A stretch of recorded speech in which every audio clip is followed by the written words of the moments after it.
also a Hudson Valley girl. I'm from Chatham, New York, if anyone knows of it. Yeah. But, for the last few years, I've been living in Brooklyn. And January 2020, I met this guy, and he was perfect. He was tall and funny and so intelligent. We had great chemistry. He's the next performer, so you'll get a real good glimpse of what my type is. His name is Sam, and we'll use his real name. So I am the queen of rushing into relationships, and when Sam and I got together, I was like, this feels really different, but I don't want to rush into anything and then ruin the whole thing. And I was like, I just wish it was 6 months into the future, because then I could float the idea of moving in together. But I was like, just whatever happens. Don't rush into anything. And also, nothing on earth could happen that would force the two of you to move in together any sooner. And then March 2020, all my dreams came true. And so Sam was living alone. I lived with 5 roommates in Bed-Stuy, and I was like, let me do the math for you. I'm moving in. And Sam was like, that's great. I don't want to be alone during this either. And my family I move into Sam's place, and my family in Chatham calls me the day before the lockdown, and they're crying in tears. They're like, Adrien, get out of Brooklyn. It's gonna get so bad, but don't stay with us. And I was like, cool. Really good to see your real colors in a trying moment. But my family doesn't leave us in the lurch. They do this whole shout out to our whole community up there, and they're like, who has a tree house or a barn or a chicken coop with a bed and plumbing? Adrien needs to quarantine somewhere with this new guy she's just started dating. And my youngest sister, Jessica, she's the one who gets us a win. Her boyfriend, Oliver, his family lives on this very large sheep farm, and there's 2 houses on it. One is their main house, and then a little bit away is this little cabin. And that is where his grandmother lived for about 10 years until she passed away a few years ago. So it's all set up for someone to live in. And so they were like, come on up. So Sam and I pack up the car with audio equipment and garbanzo beans, and we hit the Taconic.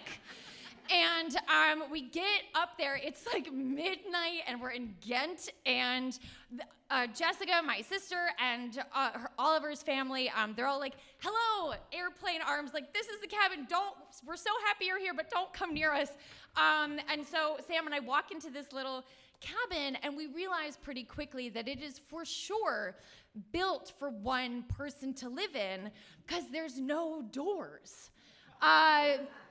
There's separate rooms, there's a living room and a grand piano room, and then a hallway that leads into a kitchen dining room, and then there's an archway and a bedroom, and there's not even those beads from the 90s to give you the illusion of privacy.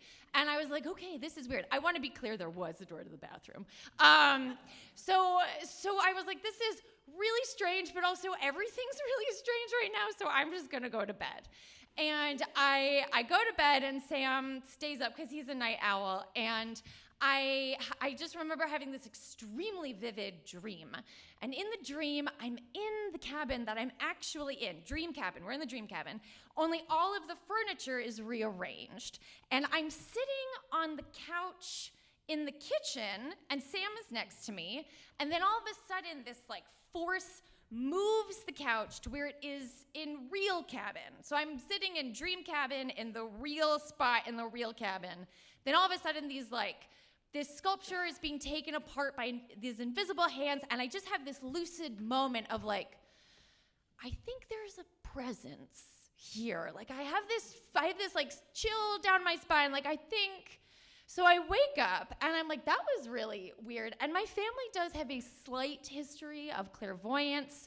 Not Long Island medium, but my mom's side of the family has had moments where they've spoken to people from beyond the veil through dreams. But I also know myself, and I know that when I am sleeping in a new space, or if I'm stressed out, I will have very vivid dreams. So I write it off, and I'm like, that's gotta be what it is. That was too weird. I don't tell Sam because I don't want him to think I have a screw loose, and he has the keys to the car. He can escape whenever he wants. So I go about my day, and later that night, Sam and I are sitting on the bed, and he's like, hey, I gotta tell you something. And I was like, oh God, he doesn't want to be here anymore. And he's like, I feel kind of weird. And I was like, oh no, he's got COVID. Like, ugh.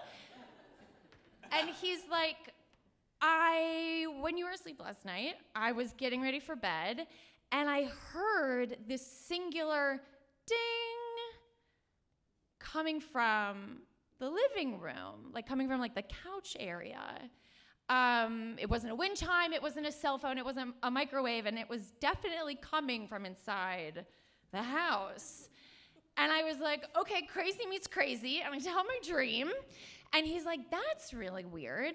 And then it gets really quiet, and we both hear a singular ding coming from the couch area. It's not a cell phone, it's not a microwave, it's not a wind chime, and it's definitely coming from inside the house. And I have never wanted a door more in my life, which by ghost logic makes no sense. Like, they could just come right through, and it doesn't matter, but I just wanted that sense of security.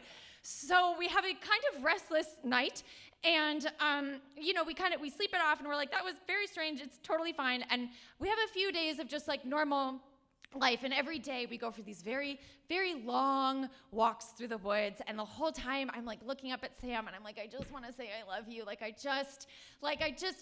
He's all this light in my life right now. He's the only thing that can make me laugh, and I'm like, I just want him to say I love you, or I just want it to happen.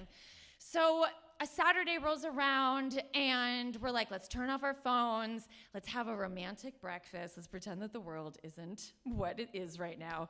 And he makes coffee, I make bacon and eggs, and at a certain point, I look at him, and I'm like, hun, this is crazy. Everything that's happening in the world right now is crazy, but I wouldn't want to ride it out with anyone but you.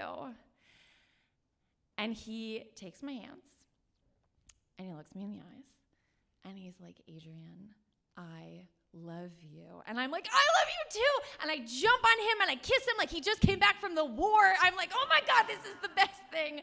This is the best thing. So we're on cloud 9, and I'm like, I'm going to heat up my coffee, hun. Can I get you anything? And so I get up, I take my coffee cup, and I put it in the microwave, and I set it for 1 minute. And the microwave starts making normal microwave sounds. And then another sound that I've never heard before is not from this planet starts happening. It's like two angry radio signals are crossing each other. It's getting higher and higher. Like, you know the scene from Ghostbusters where Sigourney Weaver opens up the refrigerator and there's like Zorg from another dimension? It was the audio equivalent of that noise. It was terrifying, and it gets louder and louder, and then it dissipates after like 3 minutes. And I am like, by the time it's done, I am sitting on Sam's lap like Scooby-Doo. I'm like, what? It's happening in the daytime. Like, whenever this presence is, it's not happy that we're here right now. And now I'm not going to drink this coffee because it's going to bring me into the Twilight Zone. And so I look at Sam, and I'm like, look, I can handle a haunting. I can grit through a global pandemic. I can't do both at once. Like, we got to take care of one of them. So we do what I think anyone would do in that situation. And we have a Zoom call with a medium.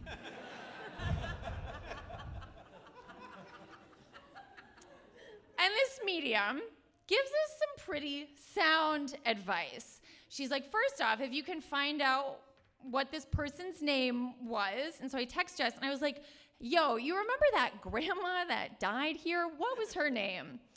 And Jess texts back, and she's like, oh, her name was Joy. So the medium was like, great, Joy, you want to recognize the presence. I would love everyone to take notes in case, because this is good information. So she's like, all you need to say is one line. And I'm like, great, I can memorize the script. She's like, you say no physical phenomena. Joy, no physical phenomena. It's all about setting energetic boundaries, which are important in this life and beyond. So every morning, I wake up and I mutter to myself, good morning, hi Joy, no physical phenomena. I go for a walk and I come back, I'm like, hi Joy, no physical phenomena. I eat dinner and hi Joy, great for you to be here, no physical phenomena, no physical phenomena. I say this to myself for months. I have lost the screw, but the noises stop.